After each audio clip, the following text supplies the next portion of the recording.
2/3 बहुमतभन्दा बढी मतबाट पारित भएको घोषणा गर्दछु।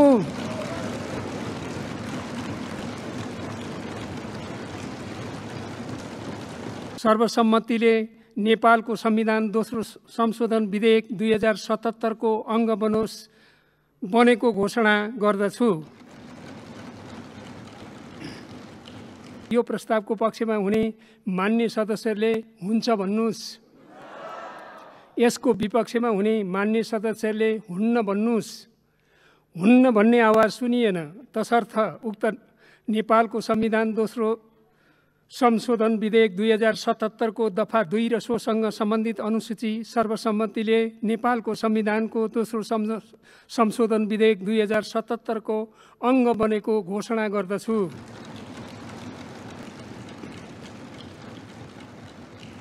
हामी छिमेकी भारतसँग सुमधुर मित्रता चाहन्छौँ, तर हाम्रो भूमि फिर्ता लिएरै छोड्छौँ भन्ने कुरा हाम्रा मित्रवत राष्ट्रले पनि थाहा पाउनुपर्छ। आज संविधान संशोधनको दिन नेपालीको लागि सुखद क्षण हो। त्यसैले सबै नेपाली राष्ट्रियताको विषयमा एक भएका छौँ। आज सम्पूर्ण नेपालीले बलियो एकता प्रदर्शन गरेको दिन हो। सार्वभौम संसदमा आज राष्ट्रिय एकता प्रदर्शनको अनुभूत भइरहेको छ। आज हाम्रो निशान छापमा लिम्पियाधुरा, लिपुलेक र कालापानी समेटेको नक्सा रहनेछ। आजको दिन नेपालको इतिहासमा गौरवपूर्ण दिन हो र संसदीय अभ्यासमा पनि अर्को गौरवपूर्ण महत्त्वपूर्ण दिनको रूपमा आजको दिन दर्ज भएको छ। हामीले संविधान संशोधनको कुराहरू आफ्नो राष्ट्रियताको सवाललाई मात्रै समेटेर यसमा पनि निशान छापभित्रको नेपालको नक्सासँग जोडिएको कुरालाई मात्रै हामीले अगाडि बढाएका थियौँ।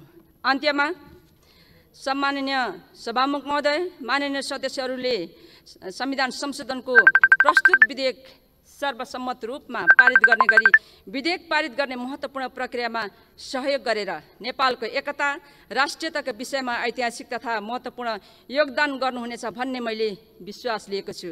साथै छलफलमा भाग लिनु हुने सम्पूर्ण माननीय सदस्यलाई पुनः धन्यवाद दिँदै आफ्नो भनाइ अन्त्य गर्दछु। धन्यवाद।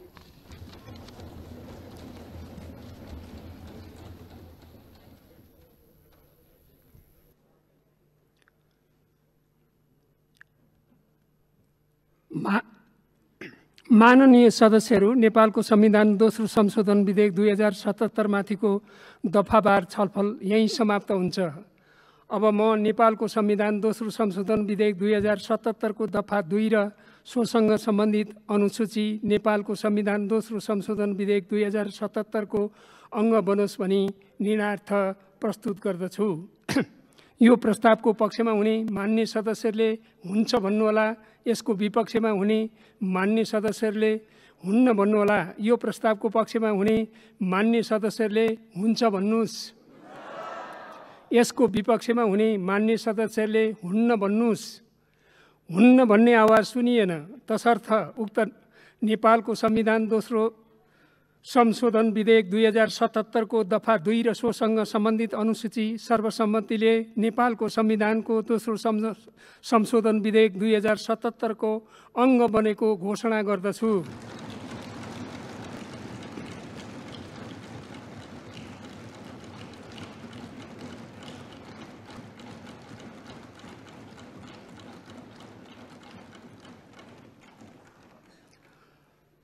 अब म विधेयकको प्रस्तावना, संक्षिप्त नाम र प्रारम्भ पढेर सुनाउँछु। प्रस्तावना: नेपालको संविधानलाई संशोधन गर्न वाञ्छनीय भएकोले सङ्घीय संसदले यो संशोधन जारी गरेको छ। संक्षिप्त नाम र प्रारम्भ: यस संशोधनको नाम नेपालको संविधान दोस्रो संशोधन 2077 रहेको छ। अब म नेपालको संविधान दोस्रो संशोधन विधेयक 2077 को प्रस्तावना, संक्षिप्त नाम, प्रारम्भ, नेपालको संविधान दोस्रो संशोधन विधेयक 2077 को अङ्ग बनोस् भनी निर्णयार्थ प्रस्तुत गर्दछु। यो प्रस्तावको पक्षमा हुने मान्य सदस्यहरूले हुन्छ भन्नुहोला। यसको विपक्षमा हुने मान्य सदस्यहरूले हुन्न भन्नुहोला। यो प्रस्तावको पक्षमा हुने मान्य सदस्यहरूले हुन्छ भन्नुस्। यसको विपक्षमा हुने मान्य सदस्यहरूले हुन्न भन्नुस्। हुन्न भन्ने आवाज सुनिएन, तसर्थ नेपालको संविधान दोस्रो संशोधन विधेयक 2077 को प्रस्तावना संक्षिप्त नाम प्रारम्भ सर्वसम्मतिले नेपालको संविधान दोस्रो संशोधन विधेयक 2077 को अङ्ग बनेको घोषणा गर्दछु।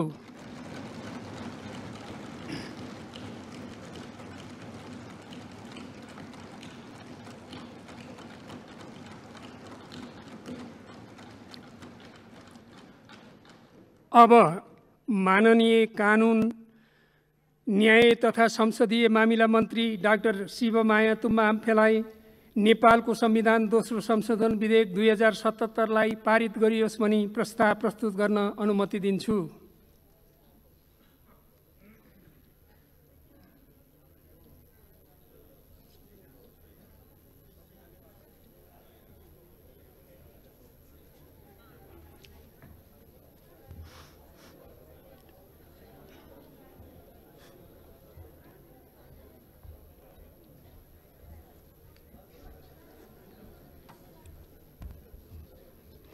सम्माननीय सभामुख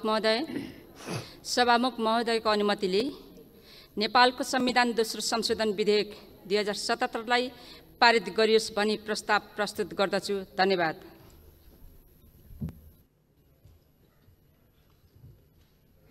मान्य सदस्यहरू, अब म नेपालको संविधान दोस्रो संशोधन विधेयक 2077 लाई पारित गरियोस् भन्ने प्रस्तावलाई प्रतिनिधि सभा नियमावली 2075 को नियम 137 को उपनियम 9 बमोजिम प्रतिनिधि सभामा तत्काल कायम रहेको सम्पूर्ण सदस्य संख्याको 2/3 बहुमत आवश्यक पर्ने भएकोले सोही नियमावलीको नियम 137 को उपनियम 10 बमोजिम उक्त प्रस्तावलाई निर्णयार्थ प्रस्तुत गर्दा मत विभाजन गरी मत सङ्कलन गरिने बेहोरा मान्य सदस्यहरूलाई जानकारी गराउँदछु। मान्य सदस्यहरू, अब म मत विभाजन गर्दा अपनाइने प्रक्रियाको सम्बन्धमा जानकारी गराउँदछु। 1.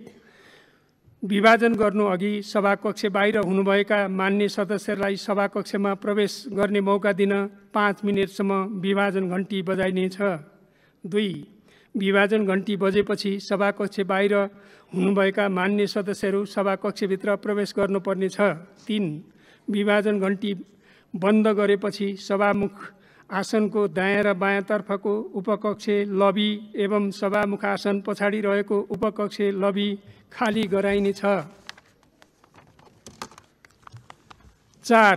सभामुख आसनको बायाँतर्फ रहेको उपकक्ष लबी स्थित बगैँचातर्फको सम्पूर्ण ढोकाहरू कर्मचारी प्रवेश गर्ने ढोका र सो उपकक्षमा रहेका अन्य ढोकाहरू तथा सभामुख आसनको बायाँतर्फ रहेको उपकक्ष लबी स्थित तिलिचो बैठक कक्षमा प्रवेश गर्ने 2वटा ढोकाहरू, लबीबाट बाहिर निस्किने 2वटा ढोकाहरू, सो उपकक्षमा रहेका अन्य ढोकाहरू साथै उल्लेखित सभाकक्षको पूर्व र पश्चिमतर्फ रहेको उपकक्ष लबीहरूको दक्षिणतर्फ छेकबार लगाई बन्द गरिनेछन्। 5. उल्लेखित ढोकाहरू बन्द गरिएपछि मत सङ्कलन कार्य सम्पन्न नहुन्जेलसम्म बाहिर रहेका मान्य सदस्यहरू लगायत कसैलाई पनि सभाकक्ष एवं उल्लेखित उपकक्ष लबीहरूमा प्रवेश गर्न र बाहिर जान दिइने छैन।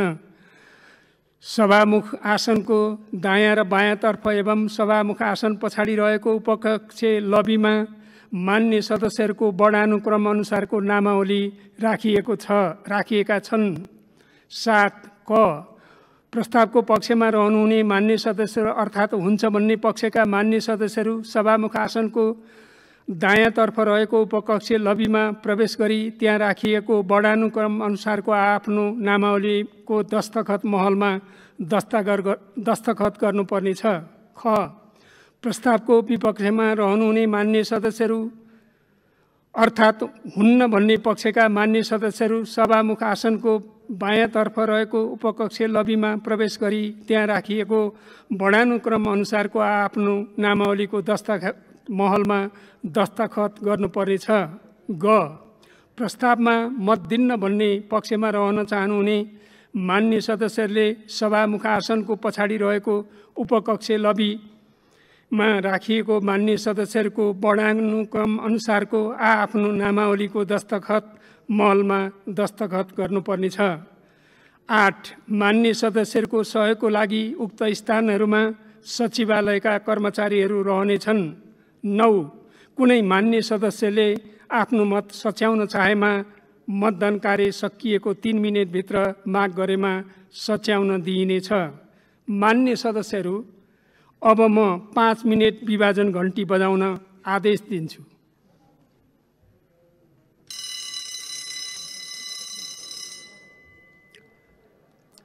अब म सभामुख आसनको दायाँतर्फ रहेको उपकक्ष लबी स्थित बगैँचातर्फको सम्पूर्ण ढोकाहरू, कर्मचारी प्रवेश गर्ने ढोका र सो उपकक्षमा रहेका अन्य ढोकाहरू तथा सभामुख आसनको बायाँतर्फ रहेको उपकक्ष लबी स्थित तिलिचो बैठक कक्षमा प्रवेश गर्ने 2वटा ढोकाहरू, लबीबाट बाहिर निस्किने 2वटा ढोकाहरू र सो उपकक्षमा रहेका अन्य ढोकाहरूका साथै उल्लेखित सभाकक्षको पूर्व र पश्चिमतर्फ रहेको उपकक्ष लबीहरूको दक्षिणतर्फका ढोकाहरू छेकबार लगाई बन्द गर्न आदेश दिन्छु।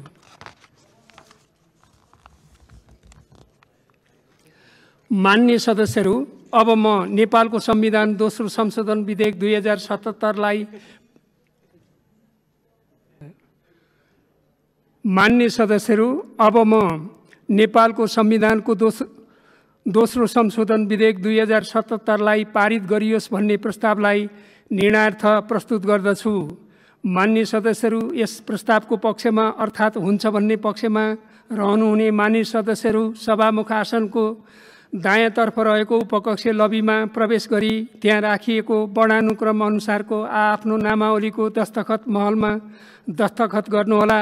प्रस्तावको विपक्षमा अर्थात् हुन्न भन्ने पक्षमा रहनुहुने मान्य सदस्यहरू सभामुख आसनको बायाँतर्फ रहेको उपकक्ष लबीमा प्रवेश गरी त्यहाँ राखिएको वर्णानुक्रम अनुसारको आफ्नो नामावलीको दस्तखत महलमा दस्तखत गर्नुहोला र मत दिन्न भन्ने पक्षमा रहनुहुने मान्य सदस्यहरूले सभामुख आसनको पछाडि रहेको उपकक्ष लबीमा राखिएको मान्य सदस्यहरूको वर्णानुक्रम अनुसारको आफ्नो नामावलीको दस्तखत महलमा दस्तखत गर्नुहोला।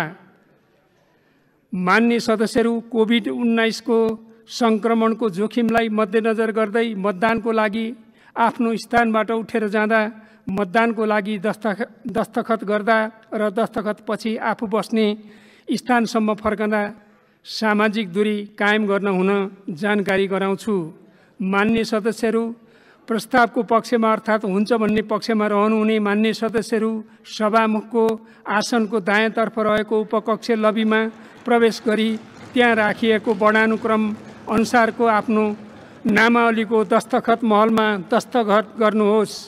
मान्य सदस्यहरू, प्रस्तावको विपक्षमा अर्थात् हुन्न भन्ने पक्षमा रहनुहुने मान्य सदस्यहरू सभामुखको आसनको बायाँतर्फ रहेको उपकक्ष लबीमा प्रवेश गरी त्यहाँ राखिएको वर्णानुक्रम अनुसारको आफ्नो नामावलीको दस्तखत महलमा दस्तखत गर्नुहोस्। मान्य सदस्यहरू, उक्त प्रस्तावमा मत दिन्न भन्ने पक्षमा रहन चाहनुहुने मान्य सदस्यहरूले सभामुख आसनको पछाडि रहेको उपकक्ष लबीमा राखिएको मान्य सदस्यहरूको वर्णानुक्रम अनुसारको आफ्नो नामावलीको दस्तखत महलमा दस्तखत गर्नुहोस्। माननीय सदस्यहरू, तपाईहरुमध्ये कसैले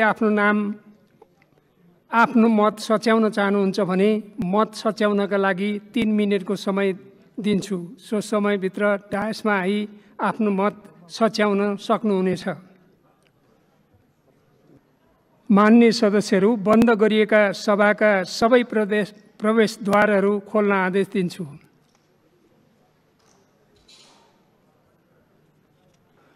मान्य सदस्यहरू, अब म मत विभाजनको परिणाम घोषणा गर्दछु। मान्य सदस्यहरू, आजको मतदानमा उपस्थित मान्य सदस्यहरूको संख्या 258 रहेको छ।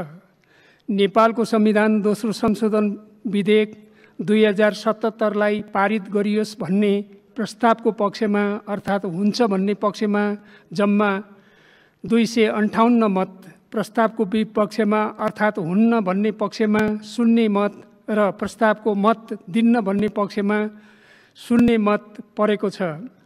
नेपालको संविधान दोस्रो संशोधन विधेयक 2077लाई पारित गरियोस् भन्ने प्रस्तावको पक्षमा 258 मत परेको र उक्त सङ्ख्या प्रतिनिधि सभाको तत्काल कायम रहेको सम्पूर्ण सदस्य सङ्ख्या 275 को 2/3 भन्दा बढी मत भएकोले नेपालको संविधान दोस्रो संशोधन विधेयक 2077लाई पारित गरियोस् भन्ने प्रस्ताव 2/3 बहुमत भन्दा बढी मतबाट पारित भएको घोषणा गर्दछु।